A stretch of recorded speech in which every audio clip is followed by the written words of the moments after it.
ବେସରକାରୀ କର୍ମଚାରୀଙ୍କୁ ମିଳିବ ଖୁସି ଖବର।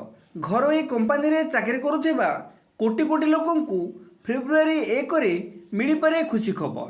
ଅର୍ଥମନ୍ତ୍ରୀ ନିର୍ମଳା ସୀତାରମଣ ସର୍ବନିମ୍ନ 7,500 ଟଙ୍କା ପେନ୍ସନ୍ ଘୋଷଣା କରିପାରନ୍ତି।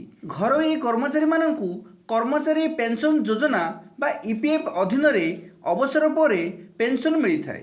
ଏବେ ଇପିଏଫ୍ ଅଧୀନରେ ସର୍ବନିମ୍ନ 1,000 ଟଙ୍କା ପେନ୍ସନ୍ ରାଶି ରହିଛି।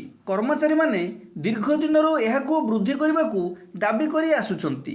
ଗଣମାଧ୍ୟମ ରିପୋର୍ଟ ମୁତାବକ ବେସରକାରୀ କର୍ମଚାରୀଙ୍କ ପାଇଁ ଅର୍ଥମନ୍ତ୍ରୀ ଫେବୃଆରୀ 1ରେ ସର୍ବନିମ୍ନ ପେନ୍ସନ୍ ରାଶି ବୃଦ୍ଧି ନେଇ ଘୋଷଣା କରିପାରନ୍ତି।